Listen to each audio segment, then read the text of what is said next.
Nagbabalik ang Schoolmates. Kanina na pag-usapan natin ang tungkol sa sexual harassment sa schools.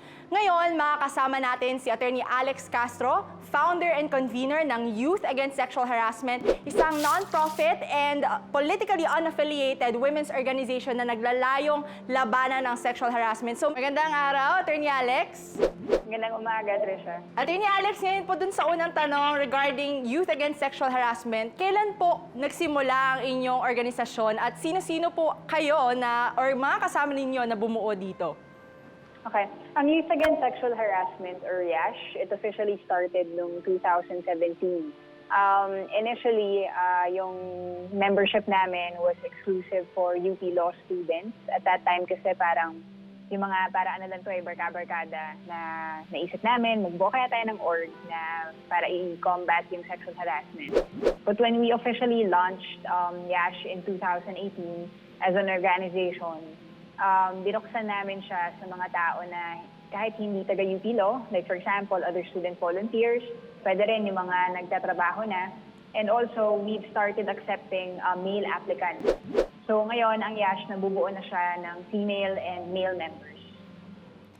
I see, Attorney Alex. Regarding po sa inyong organisasyon, dahil nabanggit nyo na may mga student volunteers din kayo at napapanahon ito ngayon dahil yung karamihan sa mga nakaka-experience ng sexual harassment ay nanggagaling sa mga eskwelahan.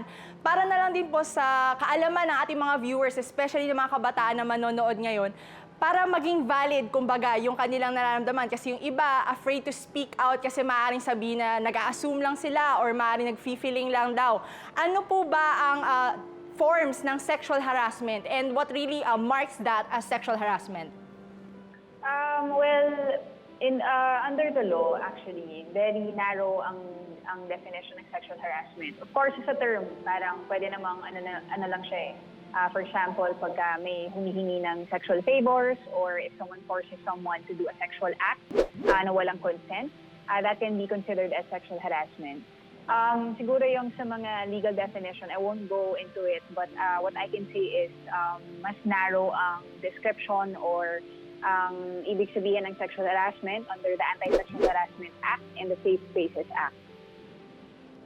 I see, Attorney Alex. Ito po, regarding sa mga current initiatives na ginagawa ng inyong organization or ng YASH org, especially since nag-expand na po tayo to virtual platforms regarding different issues of sexual harassment, ano-ano po yung ginagawa ng organization ngayon?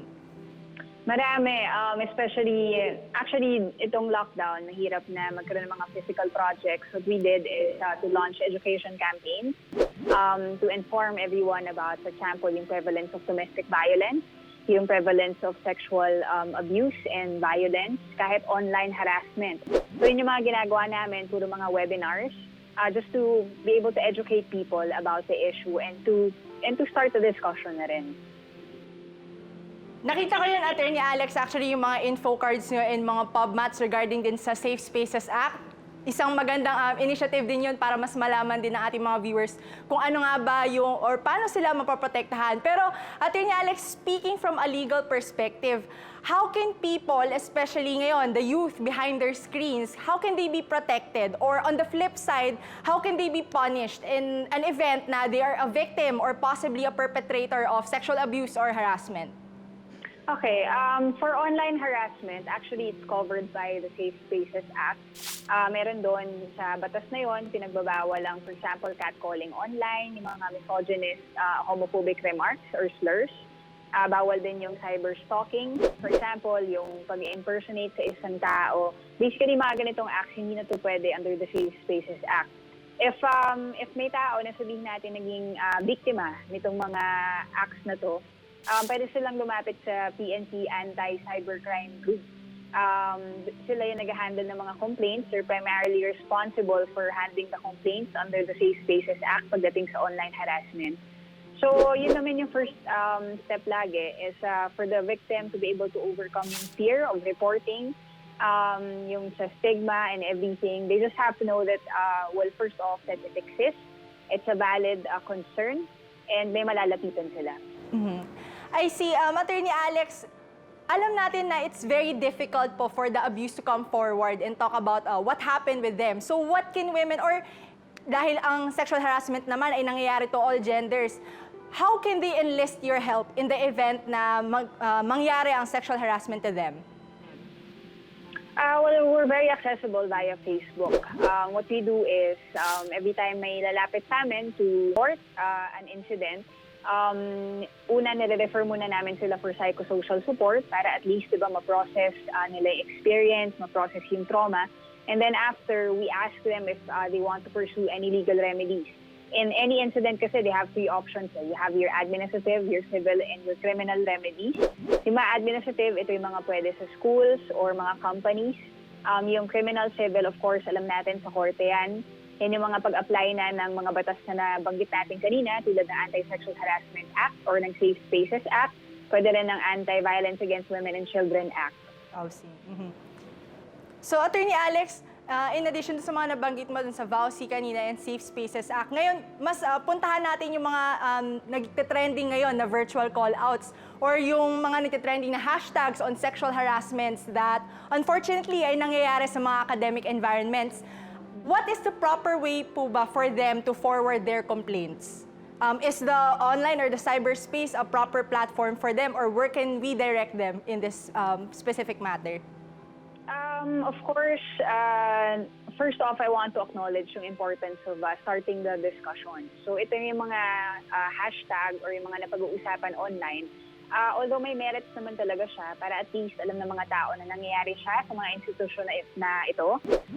Yung medyo complicated aspect lang of that is that, syempre, di ba, if you put something out there online, it has a tendency to pwedeng to blow up or to spiral out of control.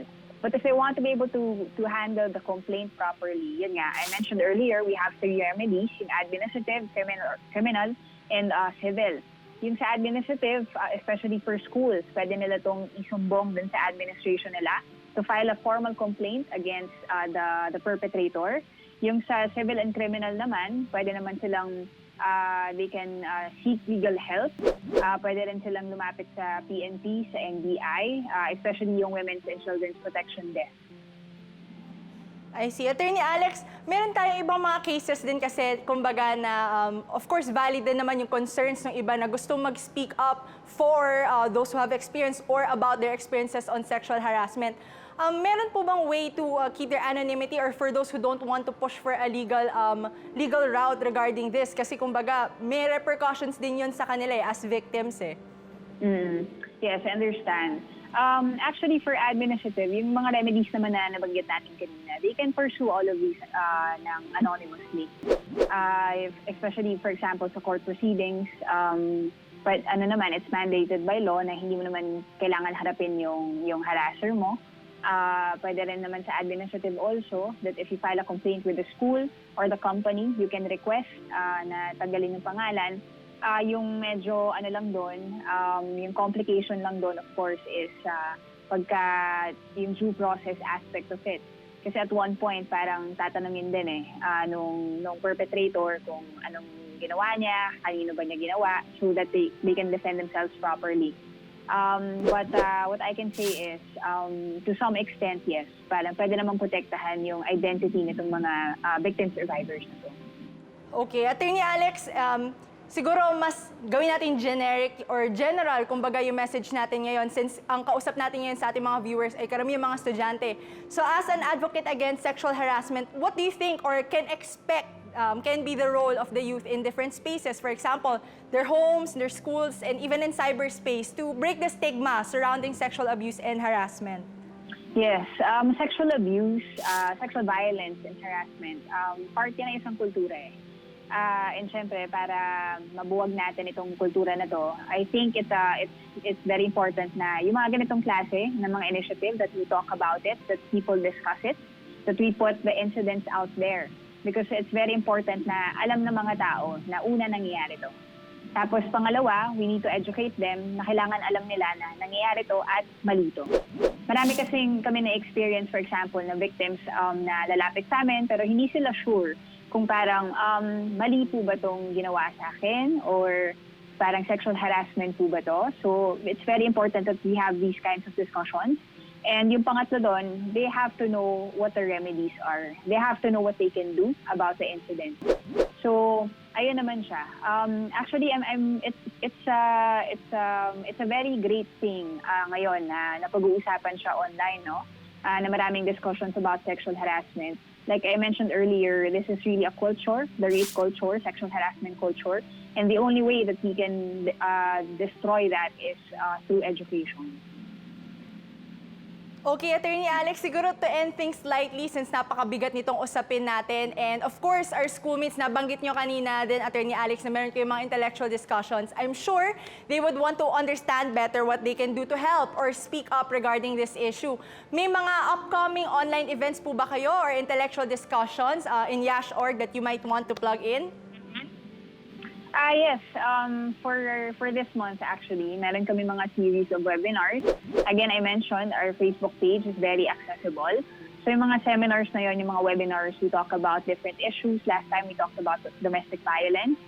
We also talked about online harassment. So meron kami mga ganyang series. So if they want to listen, to discuss with us, we highly encourage them to visit our page. Thank you very much, Attorney Alex. Once again, I totally agree. No one has to experience sexual harassment or abuse in whatever space. So sana po, through your organization and partnerships with other organizations, we can already put a stop to sexual harassment. So schoolmates, maraming salamat po ulit, Attorney Alex. Marami po tayong pag-uusapan, kaya dyan lang kayo at magbabalik pa ang Schoolmates!